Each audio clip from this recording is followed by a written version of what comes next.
cuánto existe debajo del sol. Hermanos, hermanas, soy el padre Eduardo Chávez y estoy muy agradecido porque me invitaron a esta Semana de los Laicos Mártires. Y qué frase de veras, qué frase de Anacleto González pusieron ahí. Hay muchos jóvenes, lo que hace falta es juventud. Eso está muy fuerte la frase porque me parece que también es muy real para nuestro tiempo. El recordar esta historia no es solamente algo ya muerto, algo que quedó ahí polvoso, no, sino que es testimonio, es experiencia vital, es aprendizaje, es sabiduría que nos tiene que llevar para enfrentar los retos actuales y ver hacia el futuro, por supuesto. Por eso, desde esta casita sagrada del Tepeyac, ya que soy miembro del Venerable Cabildo, asimismo con todos estos estudios que se han realizado en el Instituto Superior de Estudios Guadalupanos, donde soy el director general, fui el postulador de la causa de canonización de San Juan Diego, y cuando estaba yo investigando precisamente la vida y virtudes de este gran hombre, humilde hombre, mensajero de la Virgen de Guadalupe, por supuesto que me interesé muchísimo en la cuestión de los mártires como testimonio de fe, ya que ellos incluso gritaban: ¡Viva Cristo Rey! ¡Viva la Virgen de Guadalupe! Es un testimonio grande. Y así fue cuando encuentro muchísimos documentos importantísimos de nuestro país que habían dado allá en el Vaticano, con informes, con declaraciones, con cartas, con manuscritos importantes también que se daban, en fin, mucha información sobre este momento muy especial, complicado, pero que es real y que, como vuelvo a repetir, nos enseña, nos da sabiduría. Pero el ser humano tropieza con la misma piedra y muchas veces. Pero bueno, se trata de llegar a profundizar, reflexionar sobre cada paso dentro de la historia para conocer tu presente y vislumbrar el futuro. En esta circunstancia de la persecución religiosa, lo más famoso, tú lo sabes, es la Guerra Cristera de 1926 a 1929. Una guerra cristera abierta, dolorosísima, en contra de la iglesia, en contra de los fieles, en contra de los sacerdotes, religiosas, religiosos, en contra de los obispos, etc. Pero a mí me llamó muchísimo la atención de lo que antecede toda esa persecución con todas las letras, una verdadera persecución como en esos manuscritos lo refieren, así con la palabra persecución religiosa, que se desconoce, que no se sabe mucho de toda esa circunstancia. A mí me interesó mucho porque es el marco donde pretenden destruir la imagen de la Virgen de Guadalupe. Estoy hablando de 1921, cuando tratan de destruir la imagen con un bombazo el 14 de noviembre de 1921, es decir, antes de la persecución conocida como Guerra Cristera. Está enmarcada en esta que yo le llamo la persecución desconocida. Me intereso, me meto a la documentación. No se puede tapar el sol con un dedo. Ahí está la documentación en los archivos, en las bibliotecas y muchas otras historias y testimonios que se dan, por supuesto, de aquella época trágica. Y me estoy dando cuenta de toda una situación complicadísima, concretamente y prácticamente. Esto que voy a narrar un poquito es desde 1914 a 1925. Por lo menos en este pequeño momento que me dan, vamos a destacar algunos de los puntos más importantes de esta persecución desconocida, pero les estoy dando un poco cómo se dio el desarrollo del conocimiento de esta persecución desconocida. Hay obviamente cuestiones antecedentes, toda la parte de la reforma y todo eso, por supuesto. Así que la historia no da brincos, como decían mis profesores, sino que es un desarrollo y que lógicamente se tocan momentos muy importantes, muy fuertes, determinantes en ciertos momentos de esta historia. Así que vamos a tratar de ver esta, vamos a llamarle así, síntesis de algunos de los momentos claves. Yo les voy a presentar aquí una parte que me parece muy importante porque aquí está en estas slides, estas imágenes que he preparado para ustedes, estos puntos que me parecen sumamente importantes de destacar. Así que tenemos a este PowerPoint, a ver si lo vemos, ¿sí? Y aquí he puesto algunos de los puntos interesantes para destacar todo esto. Me encantaría, de veras se los digo con toda sinceridad, me encantaría poder tener esto de manera presencial y mostrarles más todavía, pero bueno, estos medios de comunicación nos ayudan, por supuesto, para intercalar estas entrevistas o estas conferencias o estos diálogos, estas charlas en situaciones pues complicadas por el tiempo, por la distancia, por los compromisos, pero muy amablemente me invitaron para esto. Así que pongo ahí hacia los 400 años de la aparición de Santa María de Guadalupe. No me equivoco, porque actualmente estamos para los 500 años de las apariciones, pero esta persecución desconocida se da cuando se tiene en mente que ya dentro de poco se iba a tener estos 400 años en el año 1931. Esta persecución desconocida, vuelvo a repetirte, se enmarca entre 1914 1925 y después vendrá la persecución guerra cristera, pero estamos en esa óptica de ese momento que se va a celebrar los 400 años de las apariciones. Mira, que te vuelvo a repetir que la historia, cuando se analiza, se reflexiona, se vuelve la madre de la sabiduría, obviamente, para no caer en la misma piedra, en el mismo hoyo y no tropezar más bien en la misma piedra. Pero, caray, el ser humano tropezamos con la misma y de peor modo a veces. Bueno, aquí tienes a Joaquín García Casbalceta, un gran historiador, tiene obras maravillosas como la misma historia, la misma biografía de Fray Juan de Zumárraga.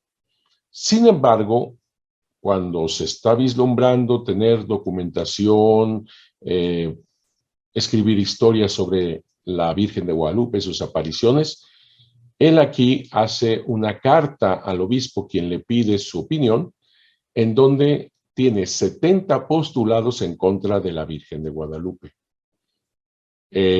Con todo respeto a este gran señor, vuelvo a repetir, gran historiador, pero yo quiero decir que yo contesté a los 70 postulados y salió un libro en donde con fuentes históricas manifiesto que en muchos de los postulados de este señor estaba equivocado, ignoraba algunos documentos, otros, tengo que decirlo, los corta, los manipula para que dé lo que él quiere decir.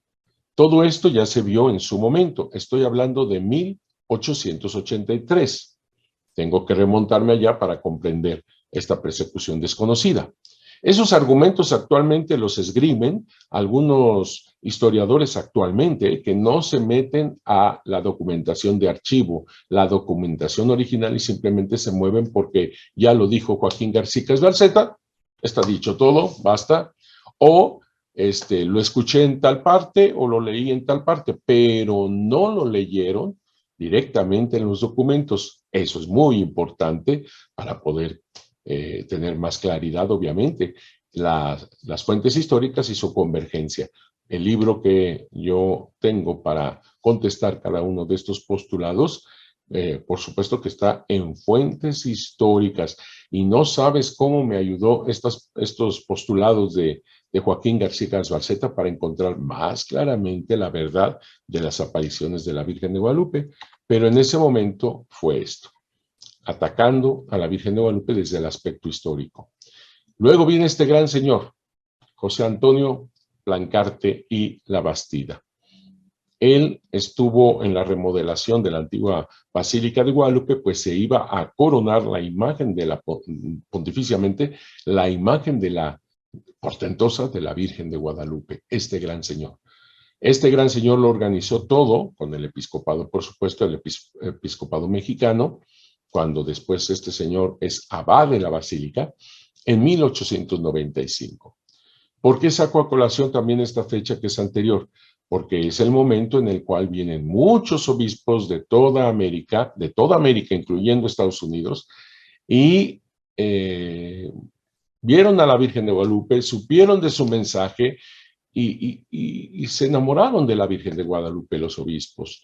Pusieron sus mitras, sus báculos a los pies de la Santísima Virgen de Guadalupe. Fue un momento muy importante porque se vio esta integración de toda la iglesia a nivel continental. Estamos en tiempo de don Porfirio Díaz, donde estaban las leyes contrarias a la Iglesia Católica, pero Porfirio Díaz no las aplicó con rigor. En ocasiones las aplicaba, pero así nada más para mantener a todos los hilos del poder controladitos, ¿verdad? Así era Porfirio Díaz, pero no los aplicó con un rigor, como decían, fuerte, y fue un momento de restauración de la iglesia, por eso se pudo dar este momento tan importante. Otro momento muy importante, 1899, primer concilio plenario de América Latina. Eso fue en Roma, 1899. Ahí los obispos de América Latina se reunieron con el Papa León XIII, que fue el que convocó a este primer concilio plenario latinoamericano en el Colegio Pío Latinoamericano en Roma. Allá fueron todos los obispos. Quiero decir que mi tesis doctoral de historia precisamente es de este tiempo. ¿Cómo se preparó la Iglesia mexicana para afrontar este primer concilio plenario latinoamericano? Así que fue un momento en donde los obispos fueron los más preparados de toda América Latina para afrontar esto, haciendo concilios provinciales en México, en 1892 el de Antequera, Oaxaca, en 1896 el de México, etcétera, etcétera, para poder prepararse e ir a este concilio. Estamos en tiempo de don Porfirio Díaz, se podía hacer esto. Es más, don Porfirio Díaz quería poner su Oaxaca, en fin, muchos lugares a disposición para que se hiciera este concilio en México, porque esto le iba a producir políticamente muchas cosas. Sin embargo, prefirieron todos los obispos ir a Roma por la situación de inseguridad que estaba en todo el continente, las dificultades de tránsito, etcétera, etcétera. ¿Qué fue lo importante de este concilio plenario latinoamericano en cuanto a la Virgen de Guadalupe? Porque los obispos, en mucho enamorados de la Virgen de Guadalupe, pidieron que la Virgen de Guadalupe presidiera todas las sesiones del concilio. Así es. Entonces, fue algo tremendamente fuerte, lleno de unidad. El Papa Pío X, ya para 1910, que fue pedida a la Virgen de Guadalupe como patrona, lo concedió. Ahora entendemos por qué los obispos la piden de patrona. Hay antecedentes en donde ellos se enamoran de la Virgen de Guadalupe y en 1910 conceden a los obispos de América Latina el patronato de Nuestra Señora de Guadalupe. Fue pedido por cada uno de los obispos y arzobispos del continente americano al Papa y se los concedió.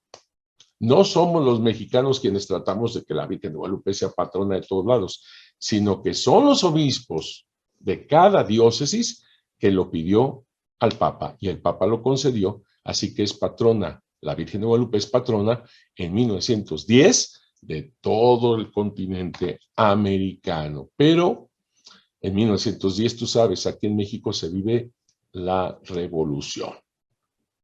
Y empieza toda esta situación, quitan a Porfirio Díaz, y comienza una persecución en contra de la Iglesia Católica. Por eso se entiende que ya desde 1912, precisamente el Papa Pío X reza por México, porque la persecución estaba ya fuerte en contra de los obispos, en contra de los sacerdotes religiosas, colegios católicos, iglesias que transformaron en cuarteles, en caballerizas, monasterios que corrieron a los religiosos o religiosas y se adueñaron de todo eso. Por eso es esta petición del Papa, este rezo del Papa a favor de México. Y viene el momento cruento, difícil, de una tremenda persecución desconocida en 1914. Los constitucionalistas que vienen del norte y comienzan a tener estos ataques furibundos en contra de la Iglesia Católica. Muchos de los obispos tuvieron que ir a Estados Unidos. Algunos aprovecharon, como el de Guadalajara, aprovecharon a ir con el Papa a Roma, informar de toda la situación que estaba viviendo la Iglesia mexicana. Otros se fueron a Cuba, otros bueno, donde podían, pero la gran mayoría fue a Estados Unidos.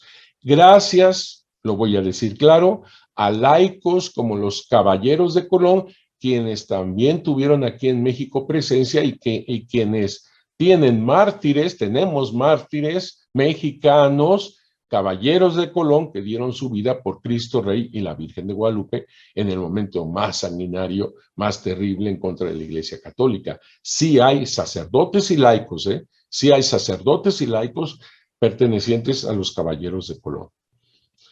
Ellos ayudaron allá en Estados Unidos de una manera impresionante, impresionante.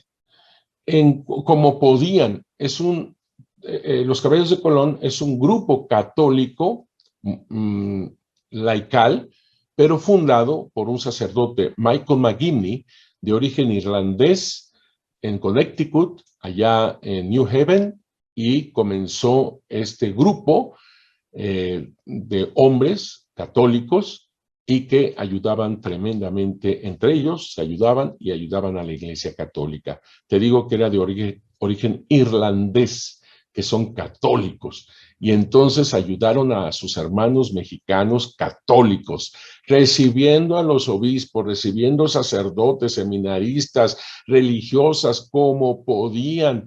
Si vieran las cartas que yo encontré en el archivo de San Antonio también, además del archivo secreto vaticano que ya lo mencioné, en el archivo de San Antonio, donde muchos se exiliaron, donde muchos fueron acogidos como verdadera familia, y ahí se escribían y demás a los obispos norteamericanos también, para que dieran oportunidad a los sacerdotes que morían de hambre. Lo estoy diciendo literal, morían de hambre, para que pudieran tener un refugio en los conventos, con los religiosos, etcétera, pudieran cumplir con su ministerio y comer.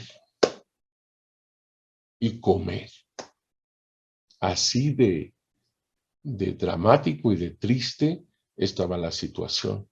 Pero gracias a los norteamericanos católicos, y lo digo con toda la extensión de la palabra, pues así es la historia. ¿Cómo nos llega este influjo tan negativo hacia México en contra de la Iglesia Católica, este influjo de los masones, de este criterio anglosajón de algunos de ellos, en su mayoría protestantes, etcétera, y que va carcomiendo desde arriba y que va persiguiendo a la Iglesia Católica? Y al mismo tiempo, anglosajones católicos que protegen a sus hermanos católicos exactamente en Estados Unidos. Así es la historia, así es la vida, y no estamos inventando nada, sino que todo esto está en documentación histórica en los archivos. Hay que meterse a los archivos y la convergencia de todas estas fuentes. Los constitucionalistas fueron terribles en contra de la Iglesia Católica, y llegan también otros personajes del norte, como Plutarco Elías Calles. que va teniendo más y más injerencia en el gobierno y que resuelven destruir la imagen de la Virgen de Guadalupe. Aquí se enmarca en una persecución que casi nadie sabe, porque evidentemente la que más se tiene en la memoria histórica es la Guerra Cristera de 1926 a 1929. Pero en 14 de noviembre de 1921 dieron órdenes a un pobre soldado, Pérez Carpio, que destruyera la imagen de la Virgen de Guadalupe. Esa mañana del 14 de noviembre fue este señor con un tremendo ramo de flores en donde él personalmente había puesto la dinamita en medio de ese gran florero con el objeto de que a nadie le resultara extraño que él se tratara de acercar a la imagen poniendo estas flores, esta ofrenda a los pies de la Virgen de Guadalupe. Si Jesús estuvo ahí en el huerto cuando llega Judas y le ofrece un beso que escondía toda una traición, aquí a este señor se le ocurrió que con la misma señal de la Virgen María, fueron flores, que se le dio al obispo, estoy hablando del 12 de diciembre de 1531, con eso mismo pretendía destruirla, hacerla pedazos a la imagen de la Virgen de Guadalupe.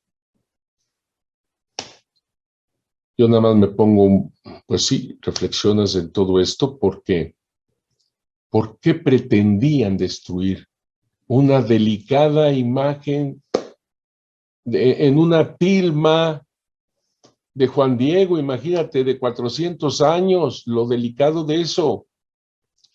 Qué portento, qué poder tenía la imagen de la Virgen de Guadalupe. Claro que sí. Más bien se da testimonio de eso. El miedo, el terror que les daba la imagen de la Virgen de Guadalupe que unificó, que forjó esta patria. Ella la hizo, nos hizo, esta patria mestiza. Ella hace una perfecta inculturación hasta lo profundo del corazón, y no solamente aquel del 9 al 12 de diciembre de 1531, sino que ella pone a Jesús en el corazón, que va más allá de tiempos y espacios. Así que con eso mismo que fue su señal para el obispo que la había pedido, ahora llega este señor pretendiendo destruirla, y con ello destruir a la Iglesia Católica, por supuesto, y con ello destruir a muchos más del pueblo. ¿Por qué? Porque muchos otros no son católicos, pero sí guadalupanos. Muchos no ejercen como católicos a pesar de su bautismo, pero sí son guadalupanos. La destrucción era, digamos así, masiva. Eso era lo que pretendía. Destruirla como diera lugar. Destruir la iglesia. Destruir a sus hermanos. No importaba. El soldado, cuando quiso hacerlo, no pudo en un primer momento acercarse al altar de la Virgen de Guadalupe porque estaba una misa solemne, se estaba recibiendo a un nuevo canónigo y habían muchos sacerdotes, y el sacristán mayor impedía que se pasara hacia el presbiterio. No era oportuno porque estaba la misa solemne. Sin embargo, cuando se termina la misa, y como habían muchos sacerdotes, se fueron encaminando, se fueron en procesión hacia la sacristía, y el sacristán mayor quiso servirles y va detrás para servirles en la sacristía. Es cuando descuida el presbiterio. Este señor, con su gran ramo de traición, gran ramo de flores, es cuando él logra pasar esa rejilla, llegar hasta donde está la Virgen de Guadalupe. Estamos hablando de la antigua Basílica de Guadalupe, donde estaba la portentosa imagen, subir unos peldaños del presbiterio y dejar ese gran ramo de flores ahí en el altar, donde también se encontraba un Cristo de hierro y de bronce, grande. El Cristo mide 1,62, es casi la estatura de un ser humano, y de ancho, con los brazos abiertos, estamos hablando de 58 centímetros y con un peso de 34 kilogramos. Así que es un Cristo grande, no es un Cristo chiquito, estaba en el altar. Cuando detonó la dinamita, ¡pum!, obviamente se cimbró toda la Basílica de Guadalupe, se cimbró toda. Él con prisa salió. Una cosa que se fijaron las personas que todavía estaban ahí fue que cuando dejó ese ramo de flores le llamó la atención de que no se persinó, no se hincó, no hizo reverencia, no hizo ningún gesto, como generalmente cuando estás con la Virgen de Guadalupe, sino que más bien apresuradamente trató de salir del presbiterio. Así que no duró mucho tiempo para explotar esto. Cuando sale, yo creo que color cera, el sacristán mayor, y ve esa nube de tierra, de polvo oscuro, él pensó de una manera inmediata que se había desplomado la bóveda de la Basílica de Guadalupe. No era extraño porque pues tú sabes que está inclinado todo el edificio, pues está construido la parte de atrás en las piedras duras del Tepeyac, la parte de enfrente está en suelo blando de lo que era el lago salado de Texcoco. Así que no era extraño que se hubiera caído, claro. Hubiera sido una sorpresa que fuera en ese momento, por supuesto. Pero cuando va viendo que no, la construcción estaba bien, si bien muchos vidrios por todos lados, porque el bombazo tronó los vidrios de casi dicen de 1 kilómetro a la redonda. Imagínate el bombazo y cimbró el edificio y entonces comienza a detectar la imagen, que era su preocupación, por supuesto, y que está intacta la imagen de la Virgen de Guadalupe, cuando este crucifijo que te lo estuve describiendo, doblado, ahí lo tienes en la fotografía, doblado, impresionante. Actualmente se le llama el Cristo del atentado, pero realmente quien sufrió el atentado fue la Virgen de Guadalupe y quien protegió a su madre fue Cristo en la cruz, por supuesto, una vez más. Así que imagínate qué momento cuando este pobre hombre trató de escapar. Obviamente los feligreses se le fueron encima y la policía local no sabía que estaba protegido por el gobierno. Cuando se recibe una llamada de arriba y viene varios soldados, varios militares, quienes lo protegen y se lo llevan. Tal parece que lo mandaron a Estados Unidos. Lo desaparecieron en Estados Unidos. Fue un shock para todos, no solamente para los que estuvieron presentes, para todos, porque obviamente después de eso sigue una tremenda procesión de protestas, de llanto, de agradecimiento a Dios por la protección a su madre, viendo el testimonio de este Cristo doblado. Bueno, vienen flores, llenaron el altar de flores, todo, agradecidísimos. Quiero decirte también otra cosa que me parece muy importante. Los obispos de esa época que tenían a María de Guadalupe tan en el corazón, fueron tremendamente valientes.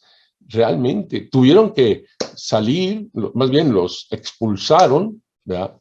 Los sacaron del país, su tierra. Muchos de ellos se quedaron disfrazados, entre otros, por ejemplo, Rafael Guízar y Valencia, el gran santo. Pero a lo que me refiero es que ellos no se perturbaban, en el sentido de que no se hacían chiquitos o llenos de temor ni nada por el estilo. Comenzaron a hablar fuerte y a tratar de defender a su pueblo, por supuesto. Fue algo de veras que unió tanto a los verdaderamente católicos, ¿verdad? Y yo diría que más allá, a gente que ama a la Virgen Santísima de Guadalupe. Fue un momento muy, muy, muy espantoso todo esto de 1921. Los constitucionalistas habían hecho pues la Constitución. No se está en contra de la Constitución, que quede claro, sino de algunos artículos que van en contra de derechos humanos. ¿A qué me refiero? Que todos tenemos la libertad, el derecho humano de creer lo que queremos creer. No cometemos ningún delito por creer lo que queremos creer. Y sin embargo, ahí coartan esto de los católicos, porque había que quitar a como diera lugar lo católico. En colegios, parroquias, a la gente que sabía que la Virgen de Guadalupe va más allá de fronteras, en todos los hogares, en todos los corazones, a quitarla. Y este fue el modo. Y mira, más bien fortaleció la fe ante un testimonio semejante. Tampoco era extraño los bombazos, porque habían puesto bombazos en el arzobispado, y también en Guadalajara. Ya habían estos bombazos. Y te recuerdo que poquito después viene también un señor, aquí lo tengo, del 11 al 17 de enero de 1923, enviado por la Santa Sede. Este señor, Ernesto Filippi, trataba de tranquilizar las aguas, este delegado pontificio. Pero él, atendiendo a una petición de personas privadas en un terreno privado, como era en medio de México, ¿verdad?, el Cerro del Cubilete, era privado, era de unos dueños. Y ahí querían poner hasta arriba un Cristo, un Cristo, un Cristo Rey. Y le pidieron a este delegado pontificio que bendijera la primera piedra. Gran pecado para el gobierno, que no quería saber nada de la Iglesia Católica. Así que lo expulsan por este motivo. ¿Sí? Al delegado pontificio lo expulsaron por bendecir una piedra de un Cristo Rey que iba a estar en un lugar privado en el Cerro del Cubilete. Así son las cosas. Después este Cristo lo van a bombardear, imagínate, con un avioncito, a bombazos lo destruyeron en plena guerra cristera, Pero te digo que los obispos, con más esperanza, con más fe, ellos organizaron esto, y ahí está el edicto, el 20 de mayo de 1923, un Congreso Nacional Eucarístico. ¿Qué tal? ¿Qué tal? El primer Congreso Eucarístico Nacional. Lo habían programado para el 5 al 12 de febrero, después lo tienen que pasar en octubre, y a pesar de que el gobierno trató de bloquear, de tirar, de que esto no se realizara, ellos ponen este congreso y la imagen de la Virgen de Guadalupe, y en el edicto dice claramente que lo hacen en desagravio a que se intentó destruir la imagen de la Virgen de Guadalupe. Eso me suena, la Virgen de Guadalupe, mujer eucarística. Y ellos hacen un primer concilio nacional eucarístico en la Catedral Metropolitana. ¿Qué tal? Como desagravio a lo que trataron de hacer a la Virgen de Guadalupe. Mis respetos para todos estos obispos. Ahí está también esta imagen de este Congreso Eucarístico, de estas misas y solemnidades a favor de Guadalupe, en desagravio de todo lo que aconteció. Es interesante que llega Plutarco Elías Calles al poder en 1924, cuando el abad de la basílica es Feliciano Cortés. O sea, inician su misión Feliciano Cortés en la Basílica de Guadalupe, y como presidente Plutarco Elías Calles, que sabemos que está en contra totalmente de la Iglesia Católica. Yo les invito a que lean la biografía que hace Enrique Krauss sobre este señor, y se darán cuenta por qué lo motivaba a Plutarco Elías Calles tener este odio visceral en contra de la Iglesia Católica. Lo mismo que Venustiano Carranza, lo mismo que Villa, veían un sacerdote y lo mataban. Veían un religioso y lo asesinaban, así como lo oyes. Lo tengo que decir. Además, está en la historia. Lean Enrique Krauss, el historiador Enrique Krauss. Trató la nación mexicana, pues con esta situación, trató de tener una iglesia mexicana que no tuviera nada que ver con el Papa ni nada de eso, y ser controlada, lo voy a decir claramente, como un títere en los dedos de esta gente que trata a como dé lugar de destruir la fe de su pueblo, la fe católica, la fe en Guadalupe.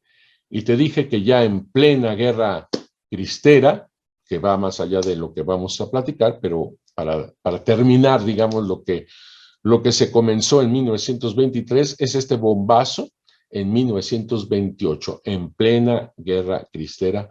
Destruyeron, sí lo destruyeron, este Cristo, ahí lo tienes, este Cristo Rey en el cubilete, pero los obispos no se van a dejar nada más así que ellos motivaron, por supuesto, y la gente de fe, los laicos de fe, que murieron dando su vida, viva Cristo Rey, viva la Virgen de Guadalupe, y pusieron el nuevo Cristo, ¿cómo de que no?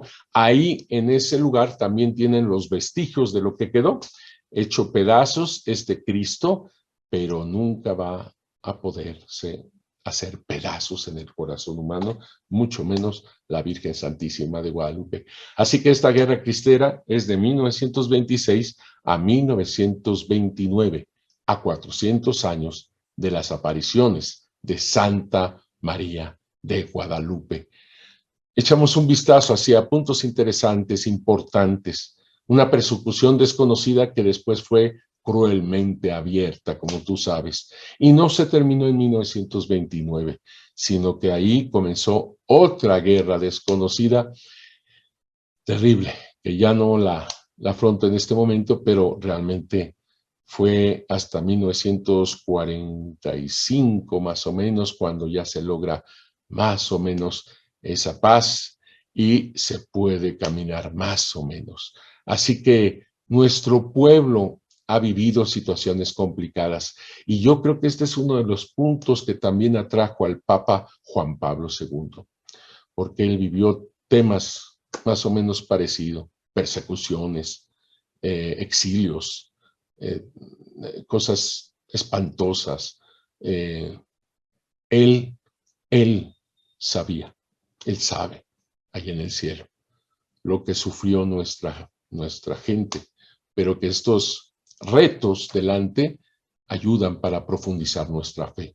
Muchos de estos sacerdotes que vivieron esto fueron quienes bautizaron a nuestros abuelos, a nuestros padres seguramente, y que nos llega tremendamente este testimonio para nuestra vida actual, que tenemos que enfrentar también muchos desafíos y muchas cosas en contra de nuestra fe, pero siempre esa fe tiene que profundizarse con una gran esperanza en el testimonio de una manera particular de los mártires,